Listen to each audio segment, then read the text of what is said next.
Assalamualaikum warahmatullahi wabarakatuh. Salam sejahtera bagi kita semua.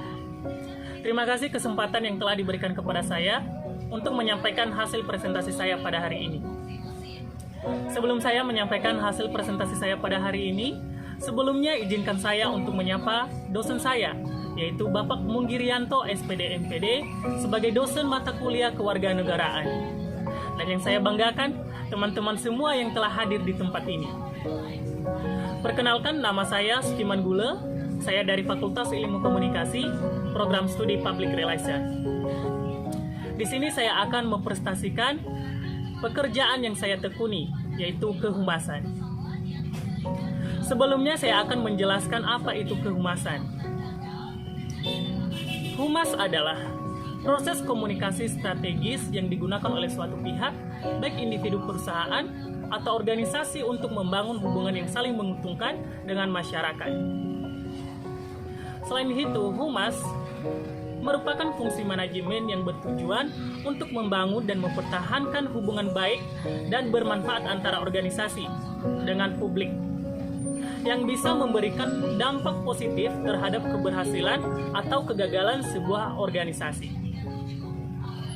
Selain itu, humas dalam perusahaan memiliki beberapa fungsi, diantaranya membina hubungan harmonis antara organisasi dengan publiknya, melayani publik dan memberikan saran kepada pimpinan manajemen demi tujuan dan manfaat bersama.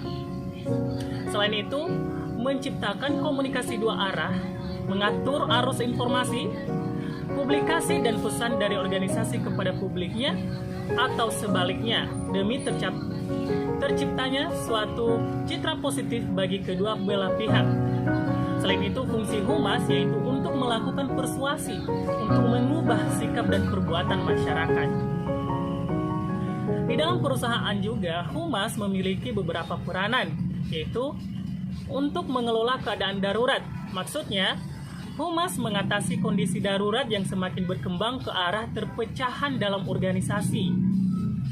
Selain itu, humas sebagai penasehat ahli.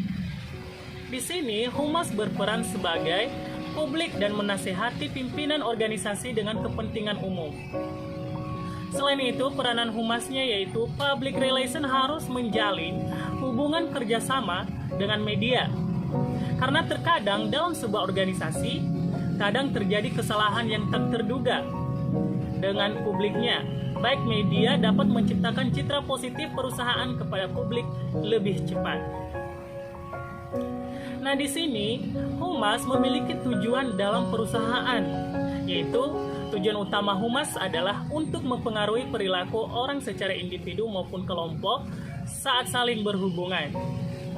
Melalui dialog dengan semua golongan, di mana persepsi, sikap, dan opininya penting terhadap suatu kesuksesan perusahaan. Selain itu, humas bertujuan untuk menciptakan saling pengertian dan dukungan bagi tercapainya tujuan tertentu demi kemajuan lembaga atau citra positif terhadap perusahaan untuk perubahan sikap publik yang berkaitan dengan perusahaan. Nah, di sini humas dalam perusahaan juga memiliki beberapa pedoman perilaku profesional humas. Jadi di dalam perusahaan itu humas harus benar-benar profesional. Nah, di sini adalah sebagai pedoman humas dalam berperilaku di dalam perusahaan, yaitu selalu mengingatkan, menghormati pelaksanaan tugas profesinya, menumbuhkan komunikasi moral, psikologi, dan intelektual untuk berdialog yang terbuka dan sempurna, menumbuhkan kepercayaan orang-orang yang berhubungan dengan perusahaan, memperhatikan kepentingan pihak-pihak yang terlibat, baik kepentingan organisasi maupun kepentingan publik yang harus dilayani. Berikut alasan humas sangat dibutuhkan dalam perusahaan karena public relation atau humas bisa menjadi sarana untuk menciptakan dan membangun rasa saling pengertian antara perusahaan dengan pelanggan atau masyarakat secara luas.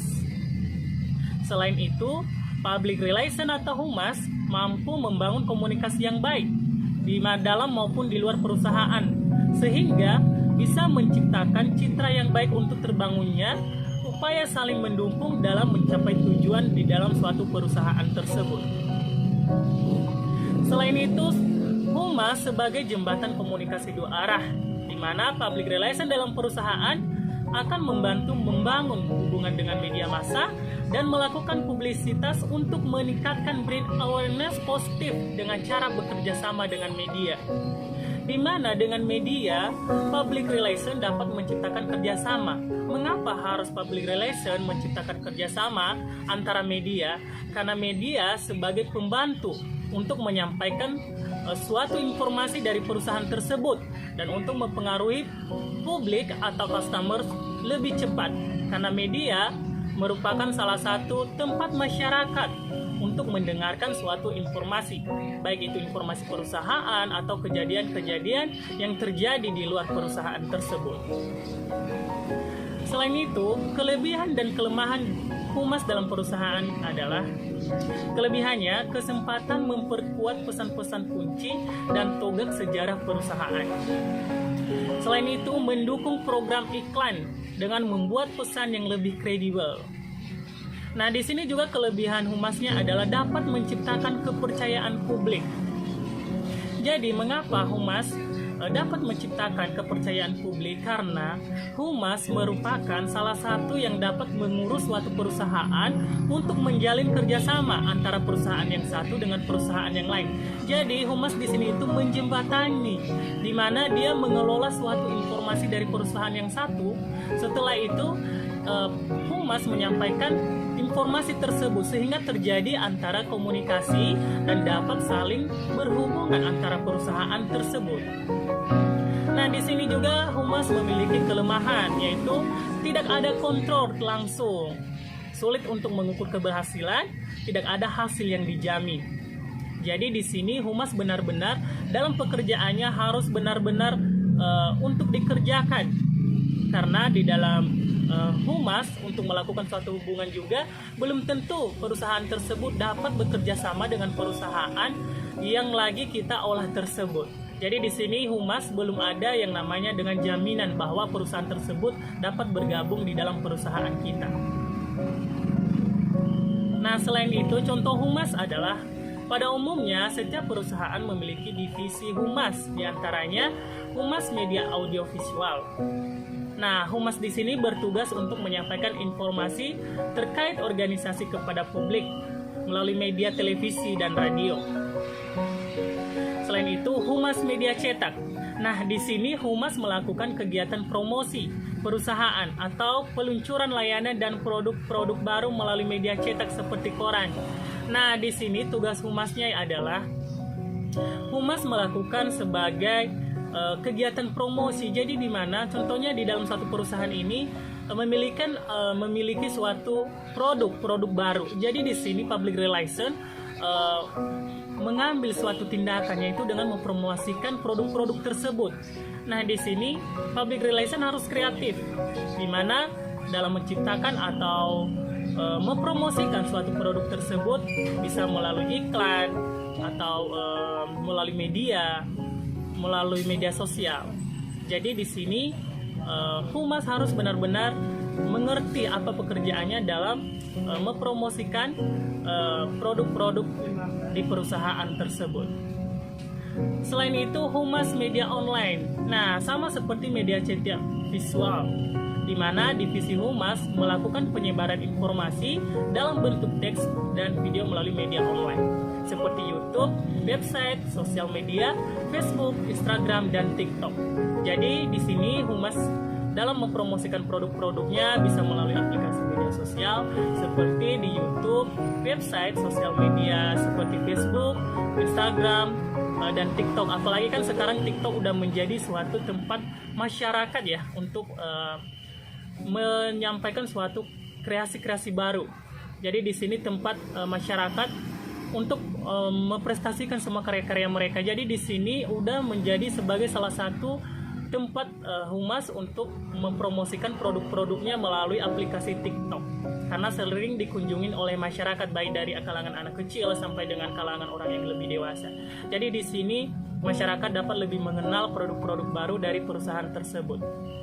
Nah, selain itu, ruang lingkup dan penanganan krisis humas. Jadi di sini juga humas memiliki ruang lingkup dan penanganan krisis humas.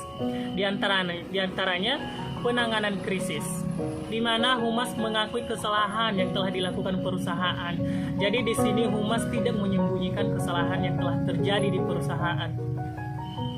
Humas harus benar-benar mengakui semua kesalahan. Jadi kalau ada kesalahan di dalam perusahaan tersebut, maka humas harus menceritakannya sesuai dengan apa yang telah terjadi kepada publiknya. Selain itu, menekankan track record positif perusahaan. Nah, membuat perencanaan khusus untuk media.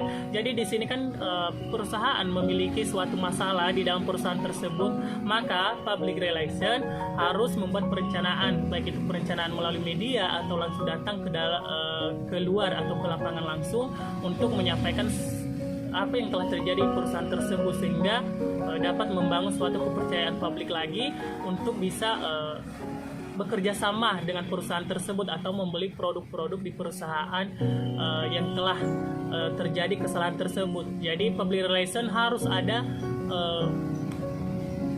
di dalam itunya, harus dapat membangun kepercayaan publik agar dapat mengerti bahwa di dalam perusahaan tersebut dapat membangun citra positif kembali. Nah, selain itu, ruang lingkup humas yaitu menyangkut tugas seorang humas dalam menjaga hubungan baik dengan pihak luar untuk menciptakan nama baik perusahaan atau instansi. Nah, di sini juga bentuk hubungan humas yaitu terdiri dari hubungan dengan pers atau media. Nah, hubungan dengan pemerintah, hubungan dengan komunitas, hubungan dengan customer, hubungan dengan konsumen. Jadi di sini public relation memiliki beberapa hubungan. Jadi di sini public relation dia tidak hanya berhubungan dengan perusahaan, tetapi dia harus dapat berhubungan juga dengan media, di kalangan pemerintahan, juga dengan customer. Jadi malah yang lebih penting di sini public relation untuk membangun suatu perusahaan agar dapat terciptanya dan dapat berkembangnya, yaitu public relation ini harus dapat membangun kerjasama antara customer. Karena customer merupakan salah satu yang dapat membangun untuk mengembangkan suatu perusahaan. Karena tanpa customer dalam perusahaan, maka perusahaan tersebut tidak dapat berkembang. Nah, di sini selain ruang lingkup dan penanganan krisis humas, jadi di sini saya akan mengambil suatu kesimpulan, yaitu berdasarkan peran dan tugas humas dalam perusahaan dapat disimpulkan bahwa humas merupakan ujung tombak dalam perusahaan. Karena humas dalam tugasnya diharuskan untuk mampu menjalin hubungan yang baik dengan publik perusahaan. Nah, di sini saya akan menceritakan mengapa saya mengambil suatu pekerjaan atau bertekun untuk menjadi kehumasan. Adalah karena saya itu ada keinginan untuk dapat berkomunikasi dengan orang lain. Jadi di sini tugas humas kan untuk menjalin komunikasi antara pihak yang satu dengan pihak yang lain. Jadi di sini saya sangat menyukai pekerjaan kehumasan ini karena bisa dapat berkomunikasi kepada orang secara lebih mendalam. Jadi bisa bertukar pikiran. Nah, selain itu juga humas pada saat ini sangat dibutuhkan di setiap perusahaan karena humas merupakan salah satu kegiatan yang dapat mengelola suatu perusahaan. Karena tanpa humas atau public relation dalam perusahaan, maka tidak dapat terjadi yang namanya dengan komunikasi antara pihak yang satu dengan pihak yang lain. Jadi di sini humas sangat dibutuhkan dalam perusahaan karena humas sebagai jembatan dalam suatu perusahaan. Nah, selain itu juga humas di dalam segi pekerjaan humas ini merupakan salah satu yang dapat berkomunikasi dengan baik. Jadi di sini saya dapat mengambil satu kesimpulan mengapa saya mengambil kehumasan juga, karena saya di sini dapat berkomunikasi dengan baik dan saya lebih suka untuk bertemu orang-orang banyak dan lebih mengetahui atau yang namanya dengan kepo mengenai perusahaan-perusahaan yang lain. Jadi di sini itu saya mengambil suatu kesimpulan agar dapat bekerja sebagai humas dalam perusahaan supaya saya dapat menjalin hubungan perusahaan yang satu untuk membangun agar bisa bekerja sama dan mencari ide-ide baru di dalam perusahaan tersebut, sehingga nanti di perusahaan yang saya kerja karena di perusahaan tersebut saya sebagai public relation, maka saya akan pastikan agar perusahaan tersebut dapat berkembang Nah, di sini untuk itu saya menyampaikan kepada teman-teman semua yang sudah ada di tempat ini. Jadi untuk memilih suatu pekerjaan seperti saya, di mana saya ketekunannya adalah sebagai humas. Jadi di sini saya sudah mengakui bahwa saya cocok sebagai humas karena saya memiliki kriteria sebagai pembicara dan lebih suka untuk bertemu dengan orang-orang banyak. Baik, demikian hasil presentasi saya pada hari ini.